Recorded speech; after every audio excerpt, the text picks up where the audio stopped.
Alright, 1.6b. We were working on this on 1.6a and hadn't gotten anywhere, so let's go ahead and start moving along with this.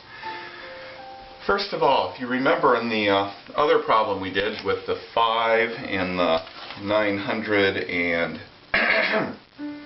the 465, we found out how many times this number would go into, well, we started out with this number. 35 goes into 9, doesn't work. So we continue on. Doesn't go into that. Let's see if it goes into 93. 35 goes into 93. Yeah, that works. The question is how many times? Well, this particular one, it goes into it twice. Notice I put the 2 above the 3. It's above the last digit that we were looking at how many times 35 goes into. So 35 went into 9, the number would go up here. But since it doesn't, we go to 93, 35 goes into 93, and the 2 goes above the 3. Now what we're going to do is we're going to multiply this 2 times this entire number here, this entire 35. You remember that 5 is called the divisor. So we're going to multiply 2 times 35. Now you can either do it as 2 times 35 and get 70, or you can do it when you're going to get some of the bigger numbers, 2 times 5 first, and you get 10, and you'll carry the 1. 2 times 3 is 6, 7. Now that's kind of a shortcut way of doing 35 times 2. 5 times 2 is 10, carry the 1, 3 times 2 is 6, 7. So that's what we did here. We just have a different format of multiplying 2 times 35 than we do here. Still the 2 times 5, and you get your 0. We carried the 1, put it above the 3. 2 times 3 is 6, carried the 1, and got our 7. So same idea, just looks a little bit different in division. Alright, let's erase this line here. And we draw our line here with a minus sign. Then we do some subtracting here. Remember to keep everything lined up. Things aren't lined up, you will get the wrong answer. So, remember we carry the 1 from the 9 to make this a 13. Or I'm sorry, we don't do that because we're okay. 3 minus 0 is 3. 9 minus 7 is 2. So we have 23. Does 35 go into 23? No, it doesn't, because this is smaller. So at least we have an idea that we're probably on the right track, because this number has to be smaller than this number. And because it's smaller, we can't divide. So now what we're going to do is we're going to bring this 8 down. And we have a 238. Now we're going to have to figure out how many times 35 goes into 238. Well, that's a little bit harder to figure out in your head how many times that goes in there. So sometimes you're going to have some scrap paper over here, and you're going to say, let's see, let's try 5 times. And you're going to multiply through, and 175. Yeah, I could probably get another 35, so it might be 6 times.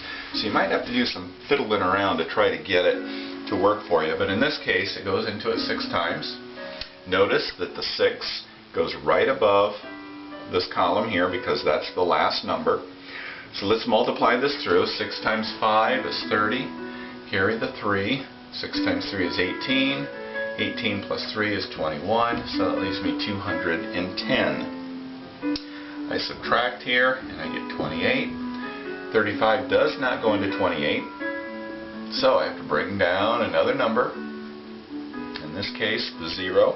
So now I have a 280. Now I've got to figure out how many times 35 goes into 280. And I go over here and do the multiplication, and I might try 8 or some other number this time just to get an idea of how many times. And sure enough, it goes into it 8 times. So again, the 8 goes above my last column. 8 times 5, let's erase this here. 8 times 5 is 40. 8 times 3 is 24, plus 4 is 28. Sure enough, subtract, I get 0, and I'm done, not because this is a 0, but because I'm at the end of my numbers here.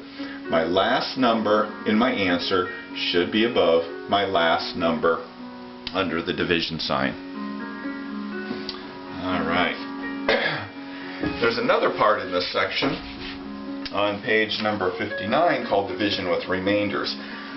What that means is when we got to the end of that last one, we had a 0 at the very bottom. We had a 280 and a 280, and we subtracted and got a 0. In a perfect world that will happen, but in math it usually doesn't. You usually get what's called a remainder. You usually get a number down here. And then the question is, what do you do with that number? Well, that's what this section on page 59 goes into a little bit.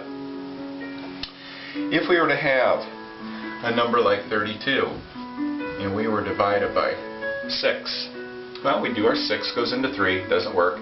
6 goes into 32, that goes into it 5 times. Now we multiply 5 times 6 and we get our 30, but we have 2 left over. That number here, see, notice we're at the last number of our 32. We're at the 2, the furthest to the right. Because we have a number there still, and we're done, that's called a remainder. Now later on in the course we'll do other things with it, but for right now you end up with that 2. And what do you do with that 2? We're just going to, at this point, do an R2. That's one of the options that we can do. You end up with a remainder of 2. Another option that I prefer doing, rather than doing a remainder of 2, and you'll have to depend on what, or you'll have to look and see what the question is asking. It may say leave a remainder, it may say don't leave a remainder, and if they're asking you to get rid of that remainder, that's what we're going to go into for a few minutes right now. What you're going to do is, instead of putting a remainder of 2, you're going to take this number 2, let's circle that, and this number 6, and you're going to put them together in your answer, and you're going to have, instead of 5 remainder 2, you're going to have 5 with the 2 on top over the 6 here. So this 6 is going to go underneath here. So now you get a number of 5 and 2 6. Now, this 2 6 can reduce, and it will reduce to 1/3. But at least you get an idea of what happens here with your remainder. You get a fraction, the 2 over the 6, and you put that on there and your answer is done. Alright, let's try another one. Let's try 1,690, and let's divide that by 67. Alright, so 67 goes into 1, doesn't. 16, geez, it doesn't even go into 16. Well, how many times does 67 go into 169 then? So, we figure, do some math over here on the side, or we'll just try a 2 here. Multiply 2 times 7 is 14. Remember to carry the 1. 2 times 6 is 12, 13. So we get 134. Does that work? Well, let's subtract and see what size number we get. We get a 35.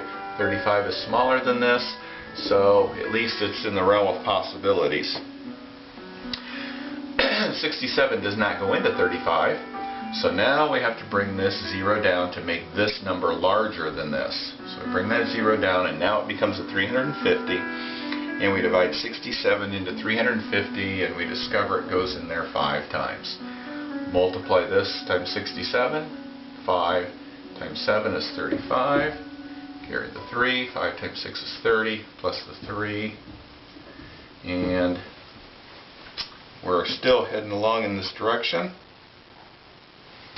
Get a subtraction. 10 minus 5 is 5. Borrow here. That becomes a 4. 4 minus 3 is 1. Alright, so we are at the end.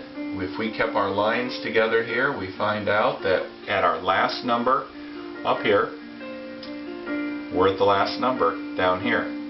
So that being the case, we are done. So whatever we have left over is left over. So then we have 25. We take that 15, we put it up here, and we put it over that number there, 15 over 67, and that ends up being as close or as much as we can do at this point. So, one other thing I want to go into before I start some lessons here, and that is called division by 0. Division by 0 is actually having the 0 in the denominator position as a fraction, or in the bottom, this is division. This means 8 divided by 0.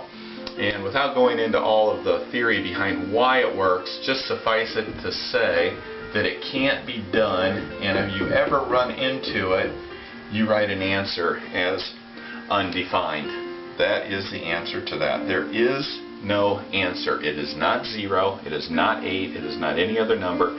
It's undefined. So at this point in the course, we're just going to leave it at that. If you've got a 0 on the bottom, nothing can be done. You're just undefining it. Alright, that's it for lesson 1.6